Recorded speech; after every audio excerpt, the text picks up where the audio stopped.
તો બ્રિજેશભાઈ બિલકુલ સાચી વાત કે આપણે 30ની ઉંમરની વાત કરીએ ત્યારે જે ગોલ છે તે નક્કી કરવા ખૂબ જ જરૂરી છે, પણ જ્યારે ગોલ નક્કી કરવાની વાત આવે, જ્યારે બજેટ મેનેજમેન્ટની વાત આવે ત્યારે કયા પડકારો ઊભા થતા હોય છે?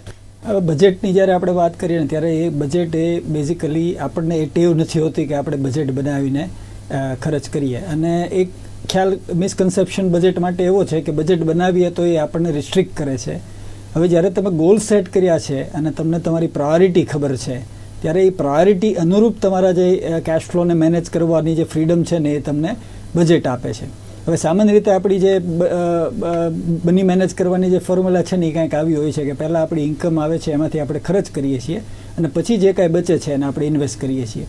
આઈડિયલ બજેટ કરવાની જે વ્યવસ્થા છે ને એ આવી હોવી જોઈએ કે તમારી ઇન્કમ આવે છે, તમારી જે લાઇવલીહુડ એક્સપેન્સ હોય છે જેને સર્વાઇવલ કહીએ, નીડ કહીએ, બે પ્રકારના ખર્ચા હોય છે, નીડ અને વોન્ટ.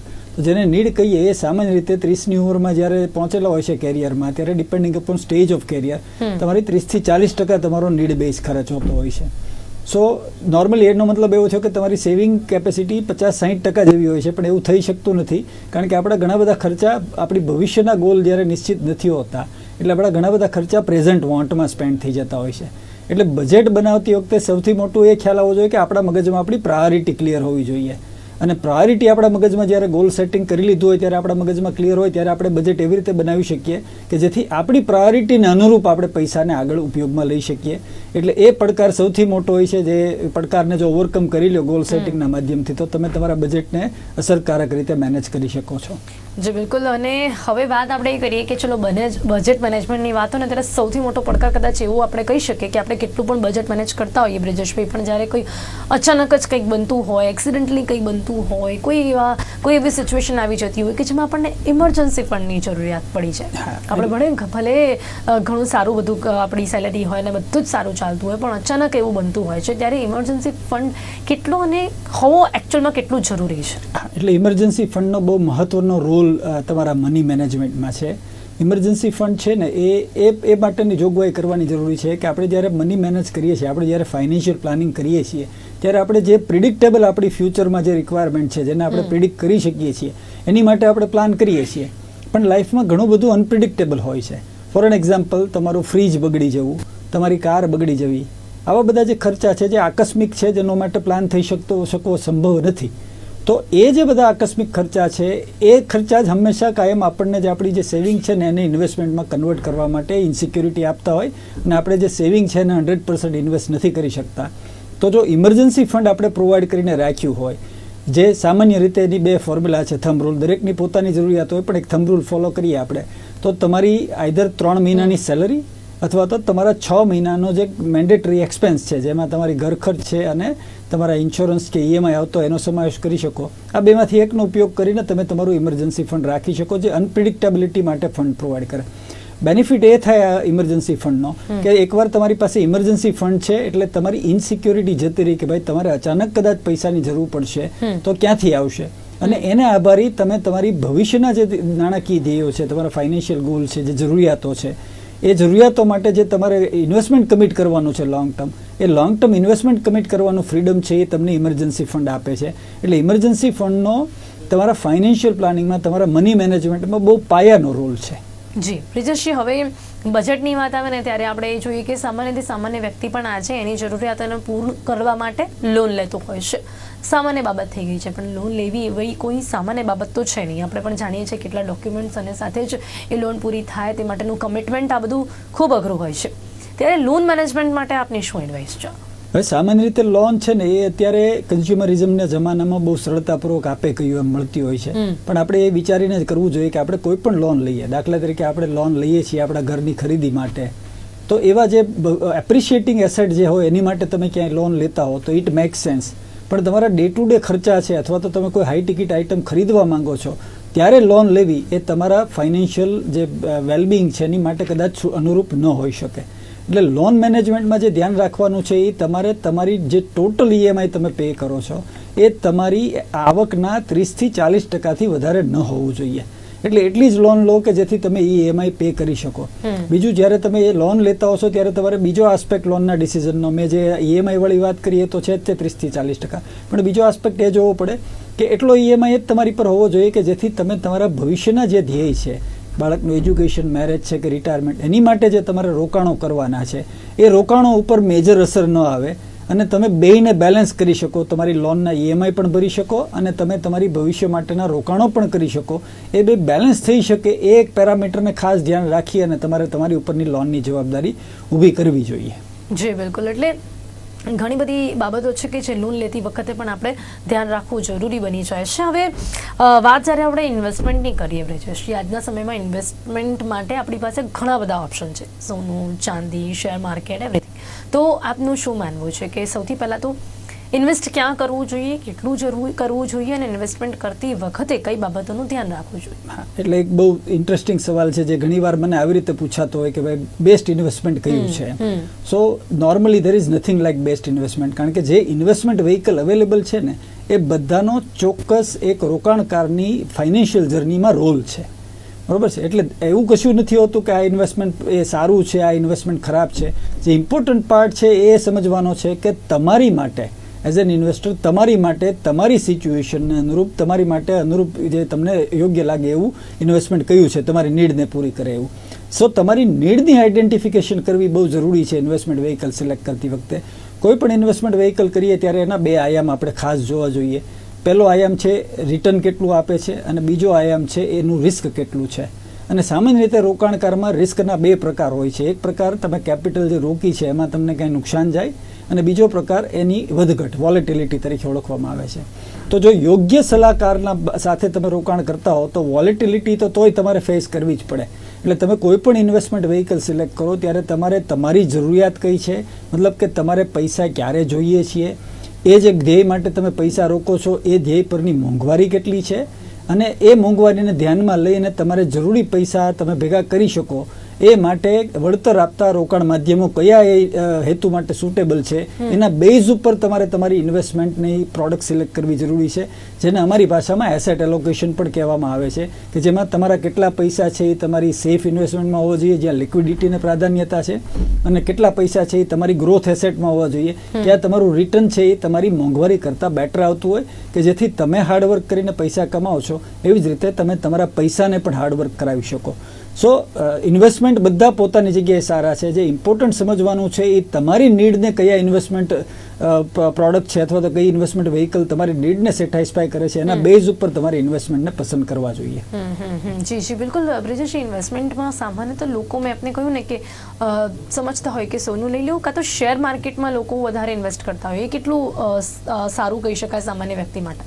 એટલે એક ફંડામેન્ટલ સમજવાની એ જરૂર છે. ઘણા બધા લોકોને છે ને શેર માર્કેટમાં ટ્રેડિંગ અને ઇન્વેસ્ટિંગ વચ્ચેનો ડિફરન્સ નથી ખબર.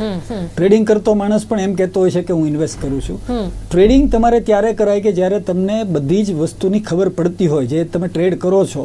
દાખલા તરીકે અહીંયા શેર માર્કેટની આપણે વાત કરીએ છીએ તો શેર માર્કેટના ટેકનિકલ્સ અને શેર માર્કેટના ફંડામેન્ટલ્સની તમને બધી જ ખબર પડતી હોય તો જ તમારે ટ્રેડિંગમાં ઇન્ડલ્સ થવાય. અધરવાઇઝ તમે ઇન્વેસ્ટમેન્ટના નેજા નીચે જો ટ્રેડિંગમાં ઇન્ડલ થાવ તો તમને ત્યાં લોસ થવાની સંભાવના વધારે જાય છે.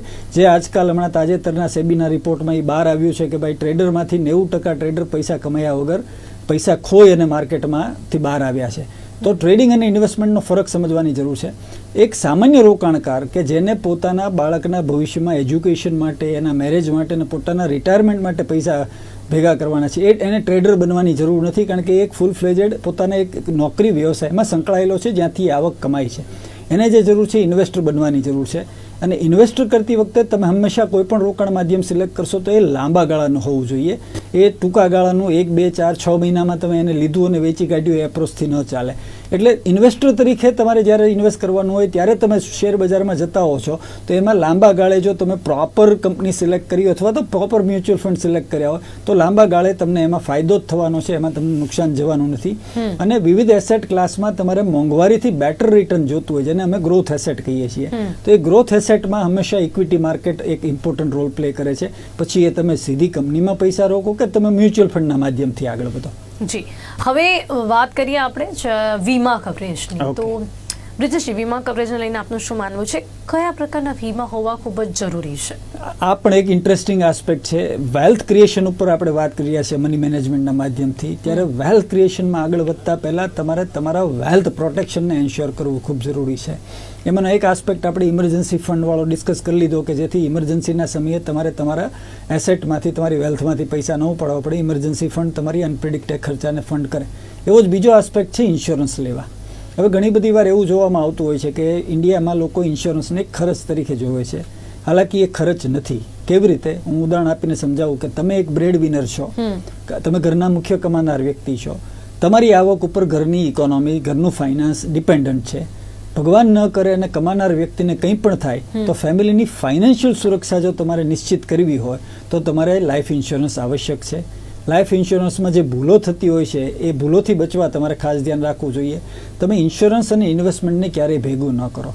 એવી પોલિસી, ઇન્સ્યોરન્સ પોલિસીઝ જેને ટ્રેડિશનલ ઇન્સ્યોરન્સ કહેવામાં આવે છે, જેમાં તમે જ્યારે પ્રીમિયમ ભરો છો એનો મોટો હિસ્સો છે એ ઇન્વેસ્ટમેન્ટ બાજુ જતો હોય છે, નાનો હિસ્સો ઇન્સ્યોરન્સ બાજુ જતો હોય છે, જેને આભારી તમે અંડર ઇન્શ્યોર્ડ હો છો. અને એક 4 મેમ્બરનું ફેમિલી સામાન્ય હોય તો એક થંભરું લેવો પણ કહી શકાય કે એની ઇન્સ્યોરન્સ રિક્વાયરમેન્ટ 1 કરોડથી ઓછી નહીં હોય જો સારું એસ્પિરેશન હોય તો, એનાથી વધારે હશે. સો નોર્મલી જ્યારે ટ્રેડિશનલ ઇન્સ્યોરન્સ લેવા જાઓ ને એમાં 1 કરોડ રૂપિયાનો ટર્મ કવરેજ લેવા જાઓ ને તો ઇન્સ્યોરન્સ પ્રીમિયમ તમને એફોર્ડ નથી થવાનું. વાત કરીએ આપણે ઇન્વેસ્ટમેન્ટ સાઇડ ઓફ ધી ઇન્સ્યોરન્સની, તો એના રિટર્ન ટિપિકલી 4 થી 6% વધારે હોતા નથી. જ્યારે છેલ્લા 20 વર્ષની સરેરાશ મોંઘવારી છે ને એ 7-7.5% છે. તો એ દ્રષ્ટિએ ઇન્સ્યોરન્સ અને ઇન્વેસ્ટમેન્ટને ક્યારેય ભેગા ન કરવા જોઈએ. મેડિકલ ઇન્સ્યોરન્સ, કોવિડ જે છે એ સિચ્યુએશને આપણને મેડિકલ ઇન્સ્યોરન્સનું મહત્ત્વ આપણને સમજાવી દીધું છે. મેડિકલ ઇન્સ્યોરન્સ લેવો ખૂબ જરૂરી છે અને એ પૂરતો હોવો ખૂબ જરૂરી છે. ખાલી 3 કે 5 લાખનો ઇન્સ્યોરન્સ આજકાલ તમે જ્યારે ટ્રીટમેન્ટ લેવા જાઓ છો ત્યારે ત્યાં પૂરતો નથી પડતો. એટલે તમારી જે મેડિકલ સિચ્યુએશન એના બેઝ ઉપર પ્રોપર એડવાઇસ નીચે પૂરતો મેડિકલ ઇન્સ્યોરન્સ લેવો જરૂરી છે. બીજા પણ ઇન્સ્યોરન્સીસ આપણે જોઈ શકીએ જેવા કે પર્સનલ એક્સિડન્ટ છે કે ક્રિટિકલ ઇલનેસ છે, તો એ તમારી પરિસ્થિતિના બેઝ ઉપર તમે એ ઇન્સ્યોરન્સને પણ જોઈ શકો. પણ ધ પોઈન્ટ ઇઝ કે તમારી પાસે તમારી વેલ્થને પ્રોટેક્ટ કરવા માટે ઇન્સ્યોરન્સ હોવા ખૂબ જ આવશ્યક છે. જી, હવે કયા ઇન્સ્યોરન્સ હોવા જરૂરી છે એકચ્યુઅલી એના વિશેની જાણકારી હોવી ખૂબ જ જરૂરી છે. બ્રિજેશજી, હવે અહીંયા વાત કરીએ ઘર ખરીદવાને લઈને, કારણ કે જ્યારે વાત આપણે 30 એજની કરતા હોઈએ ત્યારે એક સપનું એ પણ હોય કે પોતાનું ઘર હોય, ત્યારે કેવી રીતે એને મેનેજ કરવું જોઈએ. આ પોતાનું જો ઘર લેવું હોય તો આપણે કયા સમયથી કઈ કઈ બાબતોનું ધ્યાન રાખવું ખૂબ જ જરૂરી છે? ઓકે, હવે ઘર એ આપણી માટે બહુ મહત્વની વસ્તુ છે કારણ કે આપણને છત અને આપણને શેલ્ટર પૂરું પાડે છે. ઘર લેવા માટેનો સિમ્પલ પહેલો એવો છે કે તમે 5 વર્ષ પછી લેવા માગતા હો તો તમે પહેલાં નક્કી કરો કે તમે ક્યાં ઘર લેવા માંગો છો, એની આશરે આજની તારીખની માર્કેટ વેલ્યુ કેટલી છે. પછી એની જે કોસ્ટ હોય એ સામાન્ય રીતે આવડી મોટી હાઈ ટિકિટ આઇટમ આપણે ખરીદતા હોય ત્યારે આપણે હાઉસિંગ લોનનો ઉપયોગ, હોમ લોનનો ઉપયોગ કરવાનો થતો જ હોય છે. અને એ ટેક્સ એફિશિયન્ટ પણ છે, આપણને ટેક્સ બચાવવામાં મદદ કરે છે, એટલે લેવી જ જોઈએ. હાઉસિંગ લોનનો જ્યારે આપણે અવેલ કરવી હોય ત્યારે એક વ્યવસ્થા એવી છે કે તમારે 20 થી 25% જેવી રકમ છે એ તમારે ડાઉન પેમેન્ટ તરીકે તમારે પ્રોવાઈડ કરવાની હોય છે. ઘણી બેન્કો 90% સુધી લોન આપતી હોય છે, પણ આપણી જોગવાઈ 80% થી 75 થી 80% જેવી તો આપણી તૈયારી રાખવી પડે, કારણ કે બધી જ વસ્તુ બજેટમાં થવાની છે એવું જ જરૂરી નથી. ખર્ચા ક્યાંક ને ક્યાંક એસ્કેલેટ થઈ જતા હોય. તો સૌથી પહેલાં એને ગોલ બનાવો કે ભાઈ 50 લાખ, ફોર એન એક્ઝામ્પલ 50 લાખનું ઘર લેવું છે તો એના 25% એટલે કે 12.5 લાખ રૂપિયા જેવી તમારે ધ્યેય બનાવી અને એની માટે તમારે ઇન્વેસ્ટમેન્ટ શરૂ કરી દેવું જોઈએ. અને 5 વર્ષ પછી જ્યારે ડાઉન પેમેન્ટ તમારી પાસે પૂરું થઈ જાય ત્યારે ડાઉન પેમેન્ટ અને પ્લસ સામે તમારી હાઉસિંગ લોન લઈ અને તમારે એ ઘર ખરીદવું જોઈએ. ઘર ખરીદતી વખતે જે ફાઇનાન્શિયલ મેનેજમેન્ટમાં જે જરૂરી છે, જે મેં ઓલરેડી લોન વખતે કીધું હતું એમ, કે તમારી ઈએમઆઈ છે એ ક્યારેય તમારી આવકના 30 થી 40% વધારે ન હોવો જોઈએ, એની કાળજી રાખવી જોઈએ. અને સાથે સાથે તમારા ભવિષ્યના ધ્યેય માટે જે રોકાણ કરવાના છે અને તમારી ઈએમઆઈ છે એ બેને બેલેન્સ કરી શકાય એવી રીતે તમારે ઘરને ખરીદી કરવી જોઈએ. જી બિલકુલ, એટલે ઘર ખરીદવું એ પણ ખૂબ જ મહત્વની વાત છે. એમાં ઘણી બાબતોનું ધ્યાન રાખવું ખૂબ જ જરૂરી છે. એની સાથે સાથે હવે વાત કરીએ લાઈફ લોંગ અર્નિંગની. તો બ્રિજેશભાઈ, ખાસ કરીને આપણે જે ગવર્મેન્ટ જોબવાળા હોય એ લોકોને પછી પેન્શન પણ આવતી હોય ને એમની જોબ પણ સેફ અને સાથે જ ફ્યુચર પણ આફ્ટર જોબ પણ સેફ હોય છે. પણ પ્રાઇવેટ જોબની વાત કરીએ તો લોકોના મનમાં હંમેશાથી સવાલ હોય છે કે એ લોકો એટલું ભેગું કરી લે કે પછી એટલી એમની પોલિસીઝ હોય કે આફ્ટર જોબ પણ એમને પૈસા આવતા રહે. એ સિવાય લાઈફ લોન અર્નિંગ માટેનો જે સવાલ છે તેની માટે શું કહેશો? એટલે બેઝિકલી લાઈફ લોંગ લર્નિંગ છે ને એ તમારી ફાઇનાન્શિયલ કેરિયરને તમારી વેલ્થ ક્રિએશન જર્નીને એલિવેટ કરવાની વાત છે. હવે અત્યારે જ્યારે આપણે જોબની વાત કરીએ ને પિનલબેન, તો પ્રાઇવેટ અને પબ્લિક વચ્ચે બહુ ડિફરન્સ નથી રહ્યો, કારણ કે હવે એ પણ NPS છે એટલે એને તે પ્રાઇવેટની જેમ જ કન્ટ્રીબ્યુટ કરે છે ને એમાંથી પેન્શન મળતું હોય છે. જોબ સિક્યોરિટી ઓફકોર્સ થોડા ઘણા અંશે ગવર્મેન્ટની વધારે રહેતી હોય છે. પણ લાઈફ લોંગ જ્યારે લર્નિંગની વાત કરીએ છીએ ત્યારે કન્સેપ્ટ એવો છે કે તમારે તમારા મનીને મેનેજ કરવા માટેનો એક આસ્પેક્ટ છે તમારી આવકને વધારવી. કારણ કે તમારી આવક વધશે તો તમે સેવિંગ વધારી શકશો, તમે સેવિંગ વધારી શકશો તો તમે ઇન્વેસ્ટમેન્ટ કરી શકશો, અને ઇન્વેસ્ટમેન્ટના માધ્યમથી તમે તમારા ભવિષ્યના ગોલ અને તમારી વેલ્થનું સર્જન કરી શકશો. એટલે ઇન્કમ વધારવી એ ખૂબ જરૂરી છે, અને ઇન્કમ વધારવા માટે લાઈફ લોંગ લર્નિંગ એક મહત્વનો આસ્પેક્ટ છે. સો મની મેનેજમેન્ટના પાર્ટ રૂપે તમારે એક જોગવાઈ રાખવી જોઈએ કે જેમાં તમે એક નિશ્ચિત બજેટ, દાખલા તરીકે હું વર્ષોથી એક પ્રેક્ટિસ કરું છું કે ભાઈ મારી ઇન્કમના 10% હું બુક્સ ખરીદવામાં અને ટ્રેનિંગ પ્રોગ્રામ્સ અને કોન્ફરન્સીસ એટેન્ડ કરવામાં વાપરું છું. મારી જાતને અપગ્રેડ કરતો રહું છું કે જેથી હું માર્કેટમાં રિલેવન્ટ રહું. એવી જ રીતે તમારે તમારી કેરિયરમાં જે ફિલ્ડમાં કામ કરતો હોય ત્યાં રિલેવન્ટ રહેવા માટે તમારે મની મેનેજમેન્ટના પાર્ટ રૂપે એક બજેટ ફાળવવું જોઈએ કે જેથી તમે લાઈફ લોંગ લર્ન કરો, અને અર્નિંગ છે એ બાય લર્નિંગ તમારું અર્નિંગ કેપેબિલિટી આ તો વાત લર્નિંગ ની થઈ, પણ અર્નિંગની વાત હોય ને તો ઘણા લોકો એવું વિચારતા હોય કે અમે એટલું ભેગું કરીને રાખી દઈએ, કાં તો એવું કંઈક FD કરીએ કે એવું કંઈક અમે કરી શકીએ કે પછી પણ એમને વ્યાજ દરે પણ એવું કંઈક મળતું રહે, એવી પણ લોકોની બહુ ઈચ્છા રહેતી હોય છે. એટલે એને અમારી ભાષામાં અમે ફાઇનાન્શિયલ ફ્રીડમ કહીએ છીએ કે જેમાં તમે એક સ્ટેજે એવું આવી જાય કે જેમાં તમારી પેસિવ ઇન્કમ મતલબ તમે જે પૈસા ભેગા કરીને ઇન્વેસ્ટ કર્યા છે એમાંથી જે રિટર્ન મળે છે એ રિટર્ન તમારી જરૂરિયાત કરતા જેટલું અથવા જરૂરિયાત કરતા વધારે આવે. તો એ તમે એક ગોલ બનાવી શકો કે ભાઈ મારે તમારી કેરિયરના અર્લી ડેઝમાં છો ને, if your income is good, તો તમે એવો ધ્યેય બનાવી શકો કે ભાઈ હું 45 વર્ષની ઉંમરે કે 40 વર્ષની ઉંમરે ફાઇનાન્શિયલી ફ્રી થઈ જઈશ.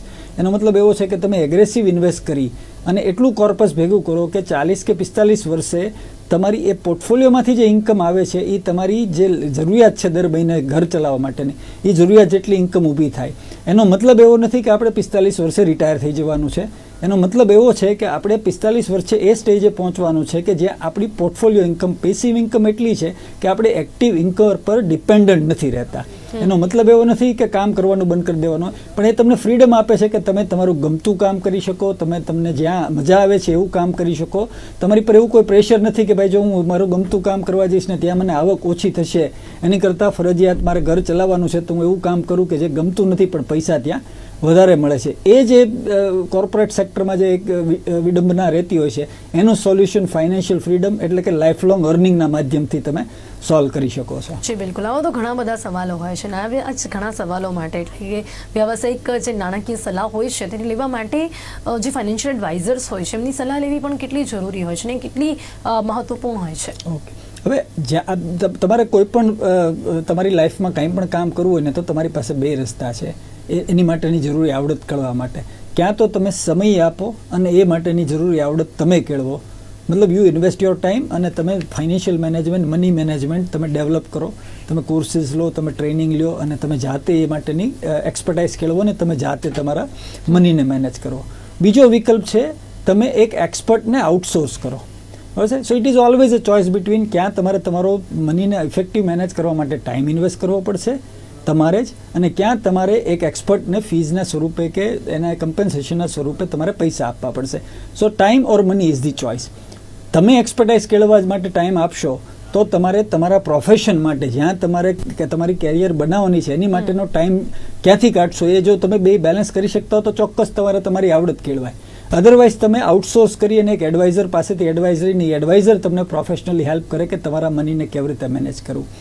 સવાલ કેવી રીતે એડવાઇઝરને પસંદ કરવો, તો એડવાઇઝર તમારે એવો પસંદ કરવો જોઈએ કે જેના હિતમાં તમારું હિત મહદઅંશે સમાયેલું હોય.